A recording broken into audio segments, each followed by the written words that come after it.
Pode começar? Bom dia, bom dia, bom dia, bom dia, bom dia, segunda série. Nós vamos iniciar a partir desse momento a gravação da nossa aula, né? Nesse dia 14 de setembro, isso, dia 14 de setembro. Na semana passada nós tivemos dois grupos de trabalho, né, que maravilhosamente bem apresentaram, nos brindaram aí com uma apresentação linda sobre Nietzsche, a ética nietzschiana, sobretudo o conceito de transvalorização, e depois um outro grupo que nos brindou com um pouco do existencialismo, né? Introduziu aí para a gente a filosofia existencialista, sobretudo no pensamento de Sartre, né? Trabalhando aí a ética a partir do existencialismo sartriano, né? Foram duas apresentações show de bola, foram dois trabalhos muito bons. Hoje nós vamos dar uma espécie de continuada, né, continuação nessa pegada existencialista, já que a gente entrou um pouquinho aí no campo do existencialismo. Nós vamos continuar com essa vertente existencialista, analisando alguns aspectos do pensamento, da filosofia de Simone de Beauvoir, uma importante intelectual dessa corrente aí chamada existencialista, tá? Depois a gente vai continuar as apresentações com o grupo 3 e o grupo 4 que vão apresentar hoje, tá bom? Então, jovens do grupo 3, fiquem à vontade para as colocações de vocês. A gente vai começar aí com o Matheus, né? Matheus está com a palavra. Depois o grupo vai revezando aí de acordo com a organização de vocês, tá? Boa apresentação, fiquem à vontade, não tenham medo de errar, estamos todos aqui para aprender juntos.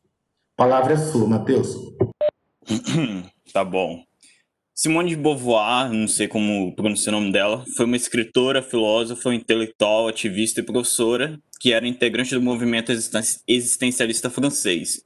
Simone ela abordou temas centrais do existencialismo em obras literárias e ensaios filosóficos, criticando o papel da mulher na sociedade europeia do século XX, dizendo que a identidade feminina está associada à liberdade, afirmando que poderia acontecer por intermédio de escolhas livremente realizadas pelas próprias mulheres, tendo seu pensamento classificado como um feminismo existencialista. Assim, este trabalho tem como objetivo transmitir de forma clara o seu pensamento existencialista, que era voltado para a igualdade de gênero.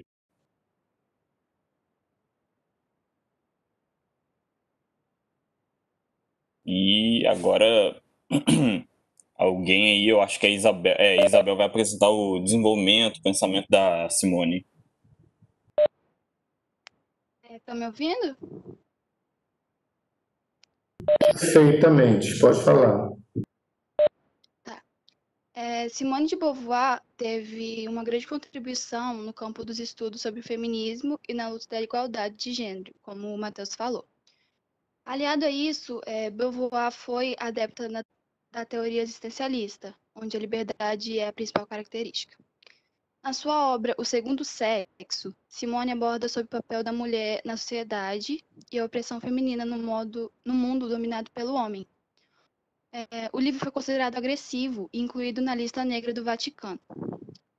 Em outro romance existencialista, Os Mandarins, Simone retrata a sociedade francesa no pós-guerra, onde temas políticos, morais, intelectuais são discutidos pela autora.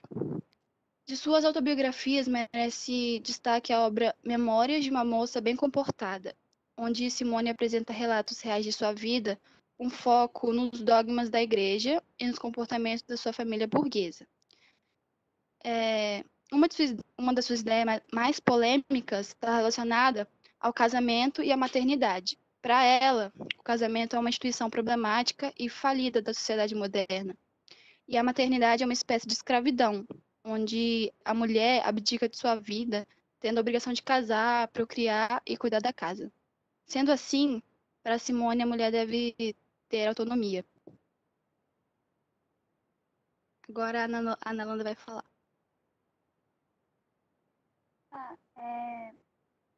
Algumas frases mais repercutiu, Simone, não se nasce mulher, torna-se.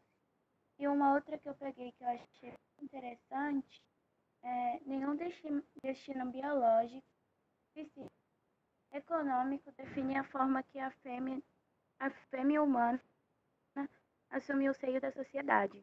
É o conjunto da civilização que elabora esse produto intermediário entre o macho e o cadastro que qualificam de feminino. Eu achei muito interessante. E eu pesquisando, achei um fato que ela e o pensador do grupo anterior tiveram um caso. Eu esqueci o nome do cara agora. No caso, eles estudaram juntos e ela tinha alguns pensamentos baseados nele. Concluímos que Simone foi uma grande filósofa do movimento existencialista e uma importante defensora do direito pela igualdade de gênero, a qual escreveu diversos livros a respeito do papel da mulher dentro da sociedade. É isso.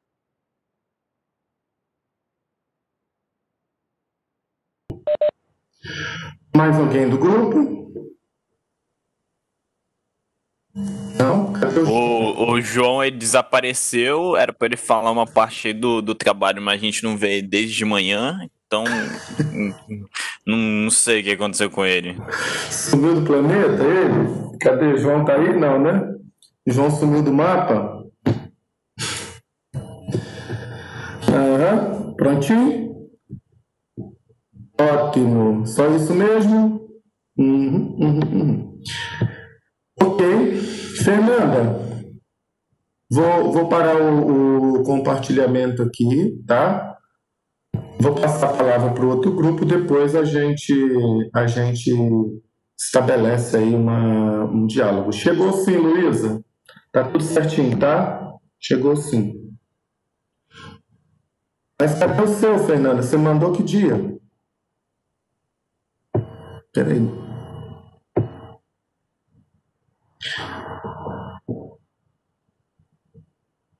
Peraí. Agora? Mandou agora?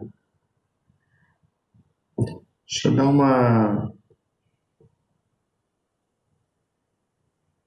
pausa nessa gravação aqui para eu poder procurar. O Bernardo já está compartilhando aí. Esse aí, Bernardo? Beleza, então.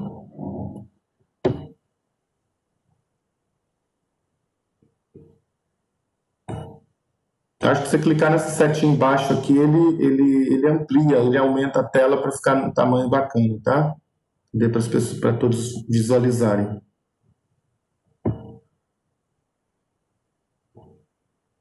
Pode ir, pode começar. Tenta colocar, Bernardo, em tela cheia aí para a gente, por gentileza. Pode começar, Flávio? Pode começar. Então, a gente ficou com Hannah Arendt. Nosso trabalho tem como finalidade ajudar essa importante filósofa e teórica alemã de origem judaica, muito influente no século XX. E nosso principal objetivo é apresentar o seu conceito de banalidade do mal e boçalidade do mal e apresentar sua biografia. Como eu disse, ela é uma importante filósofa e teórica da política contemporânea. Ela nasceu na Alemanha e vivenciou os horrores da perseguição nazista, o que fez com que motivasse a pesquisa sobre o totalitarismo. Uma das suas principais obras são As Origens do Totalitarismo e Entre o Passado e o Futuro. Ela nasceu no dia 14 de outubro de 1906 e aos 3 anos saiu da Alemanha e foi para a Prússia. Quando ela tinha 7 anos, ela disse a seguinte frase: quando o seu pai faleceu, né, ela disse para sua mãe a frase: pense, isso acontece com muitas mulheres. Ela se coloca como a encarregada de fazer sua mãe seguir a vida viúva.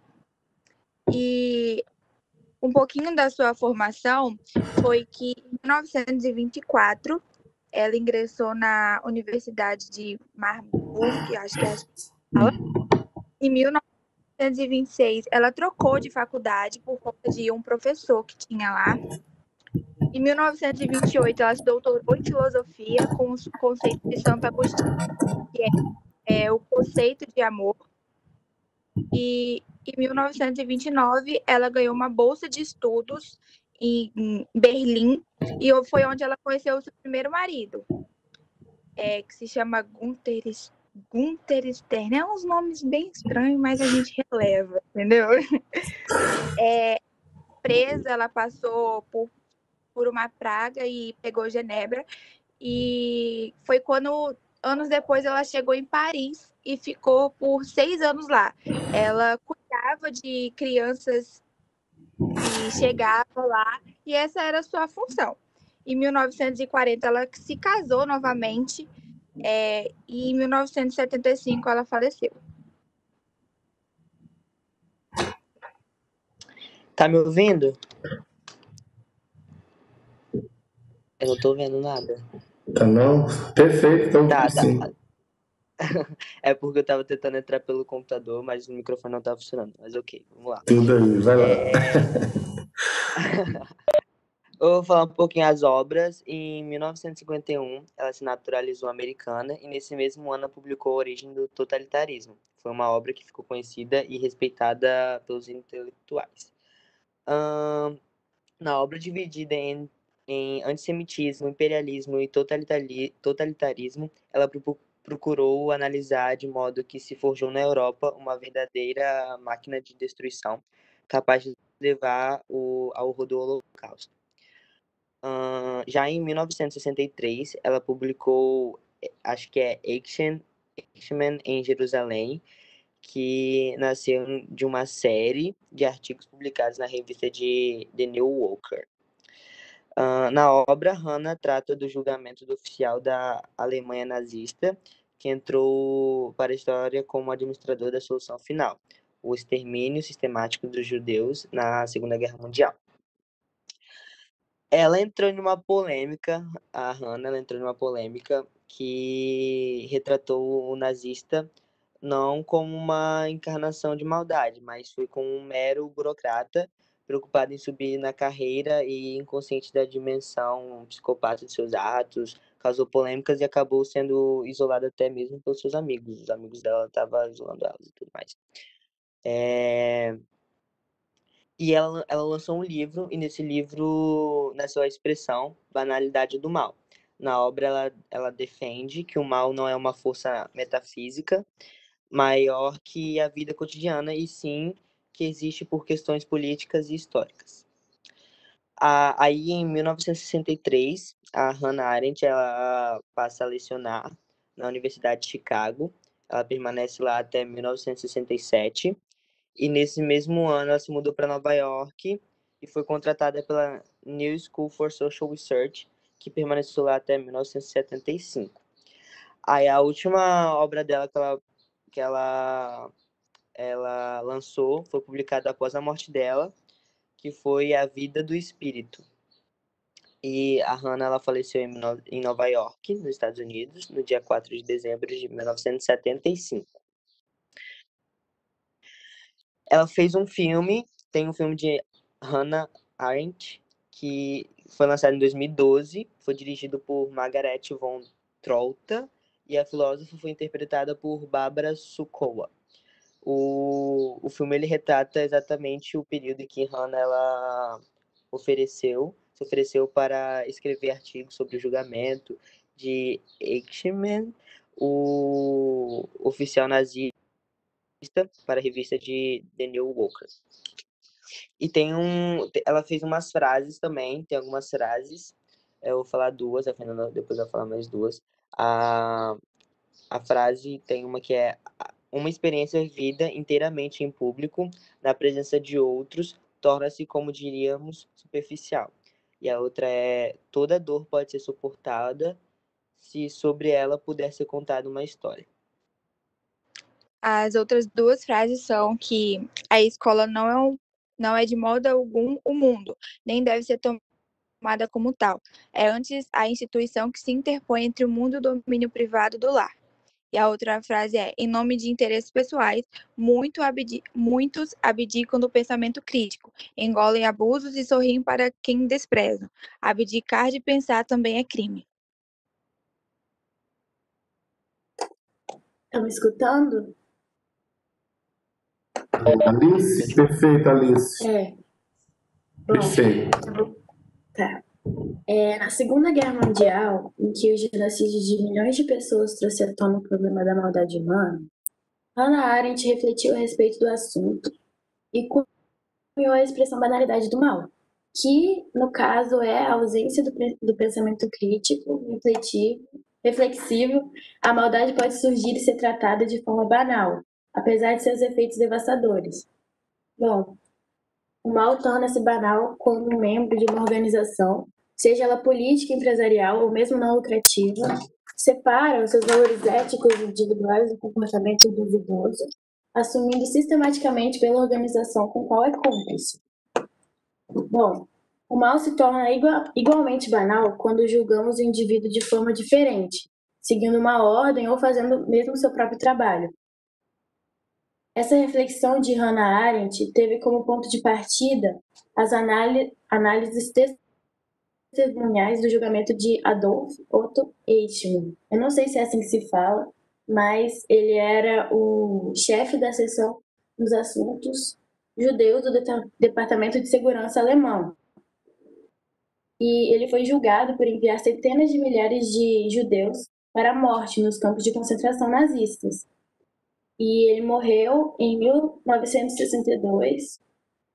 E durante todo o seu longo julgamento, ele mostrou um homem comum, que prezava o cumprimento de seus deveres. Então, ele apenas obedecia cegamente às determinações do sistema de trabalho rígido e burocrático que estava inserido, sem refletir, problematizar ou questionar as ordens que ele recebia e executava. Como a Hannah Arendt ressaltou, né? Que a banalidade do mal é quando um membro de uma organização cumpre os seus deveres sem pensar ou sem refletir.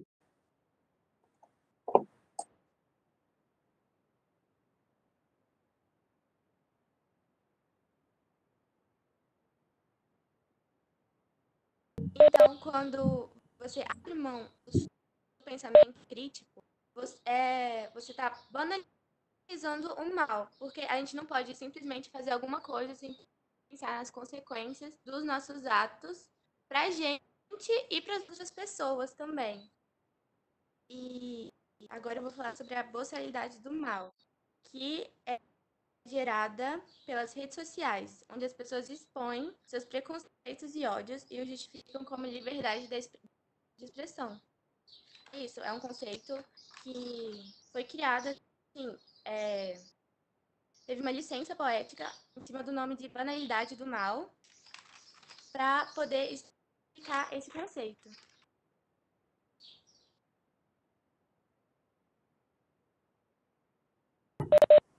Agora, as Peraí, considerações deixa eu finais. só complementar.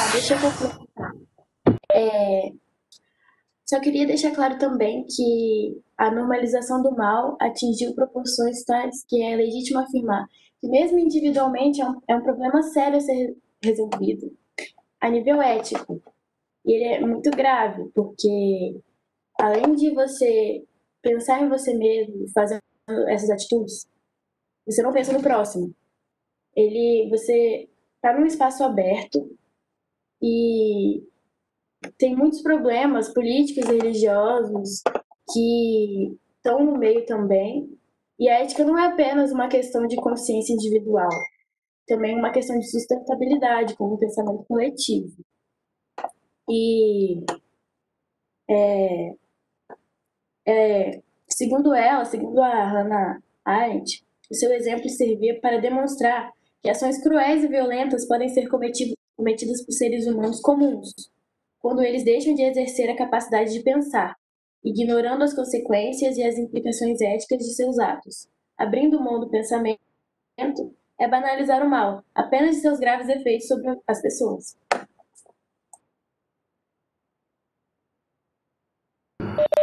Agora sim, nesse trabalho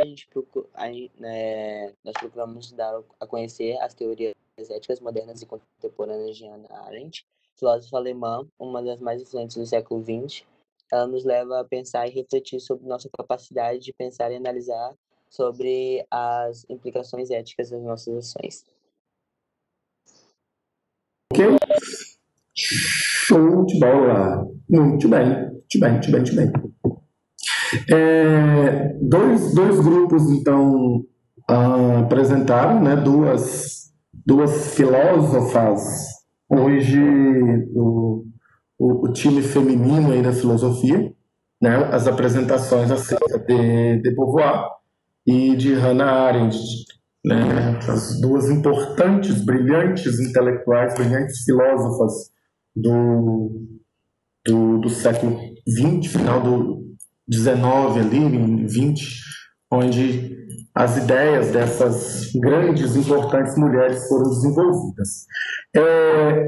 Diante disso, alguém tem pergunta para o grupo? Né?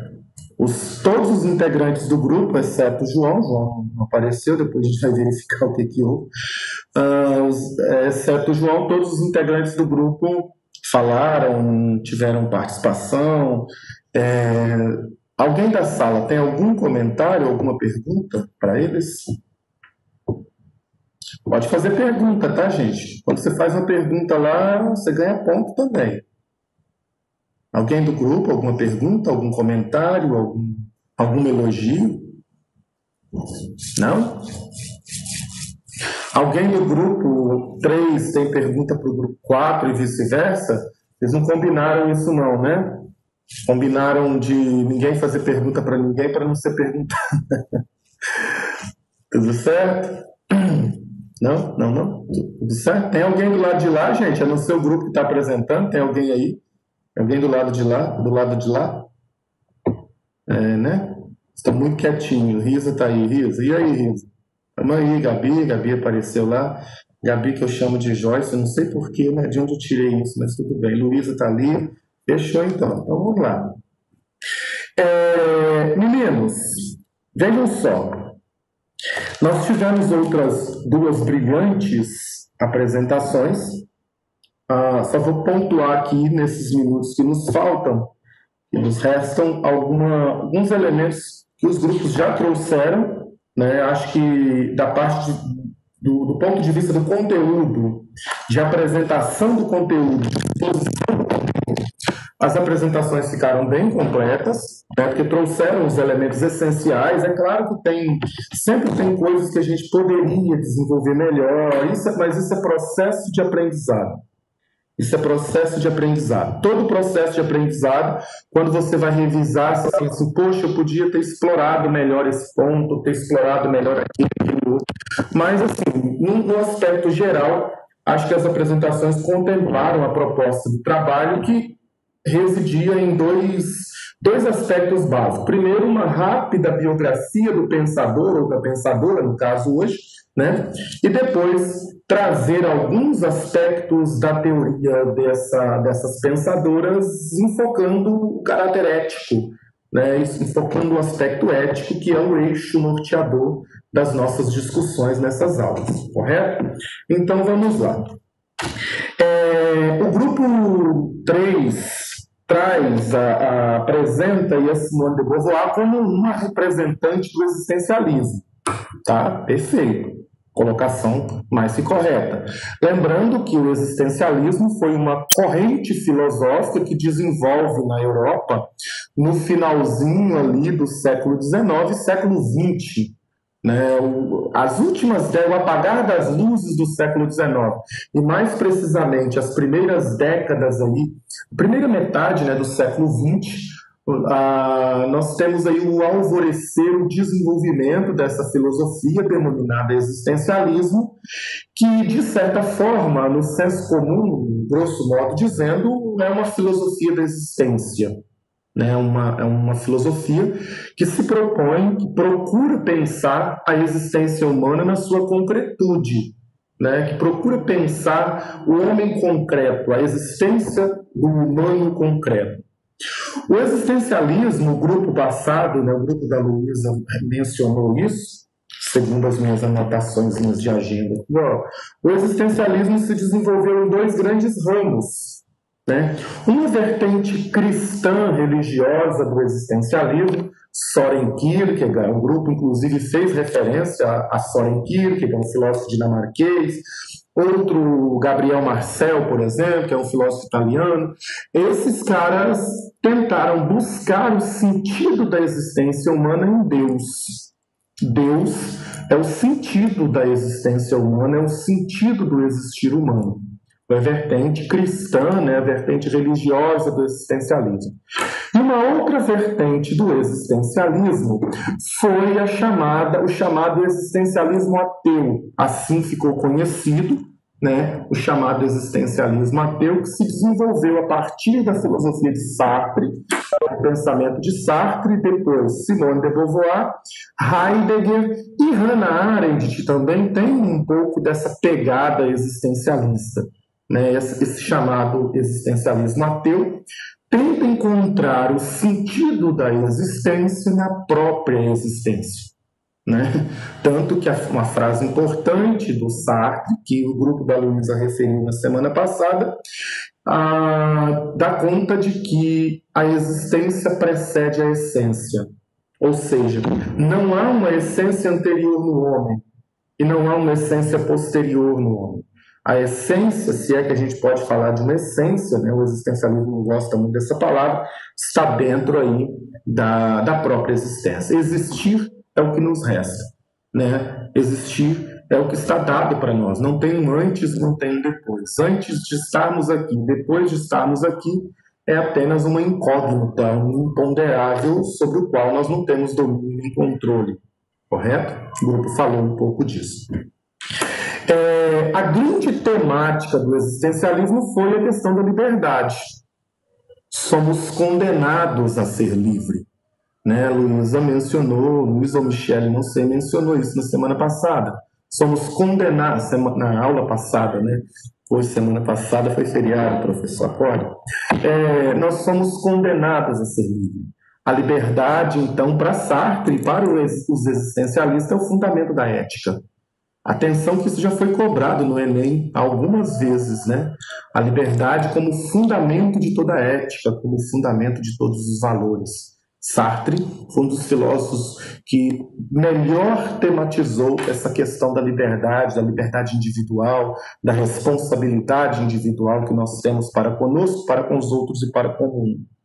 E nessa pegada existencialista, Simone de Beauvoir se situa como sendo aí uma grande representante do existencialismo, focada num aspecto específico, que é a questão de gênero, como o grupo muito bem coloca nas suas falas iniciais. Né? O grupo 3, o grupo da Nalanda, muito bem coloca isso.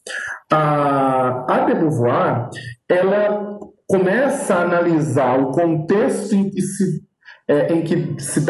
se apresentava a questão da mulher, né, principalmente na sociedade francesa do início do século XX, um contexto altamente conservador, misógino, machista, né, em que a mulher tinha poucos direitos e, quando os tinha, esses direitos eram submetidos à aprovação do homem. Né?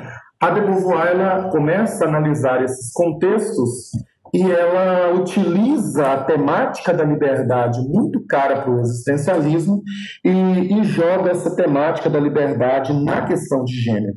Né? Ela começa, então, a analisar o papel da mulher naquela sociedade, os processos de emancipação feminina, né? E ela vai defender a tese de que o conceito de mulher ele é um conceito construído. Por isso, a frase polêmica, né, a afirmação polêmica, que absolutamente não tenha nada a ver com questão biológica, tá? Tanto que o grupo traz isso, não é o papel biológico que define o ser mulher. Ser mulher não é uma definição biológica, ser mulher é uma construção social, tá? Ser mulher é um conceito, é uma construção social, um conceito social, por exemplo. né? Então, as questões hoje, quando a gente vai abordar as questões de gênero, isso causa uma polêmica muito grande por desconhecimento e, em alguns lugares, por ignorância mesmo, né? O desconhecimento e a ignorância. Então, a Simone ela foi muito importante, foi uma das bandeiras do movimento feminista ali no início do século XX e de todas as políticas que lutam pela emancipação da mulher, justamente por essas colocações, né, na famosa obra O Segundo Sexo. Ela não fala, ela não faz menção, não faz defesa de argumento do sexo biológico, né? Ela está falando dos papéis de gênero que constantemente são atribuídos aí à mulher, como essa mulher frágil, submissa, e o tempo todo que precisa ser tutelada por uma autoridade masculina, né, etc. Então, ela está criticando isso e ela está propondo que a autonomia da mulher, né, a autonomia da mulher, ela se dá a partir do momento em que a mulher se descobre como mulher, em que ela se propõe a romper com essas grades do patriarcalismo, né, e ela se propõe a construir o seu próprio destino, correto?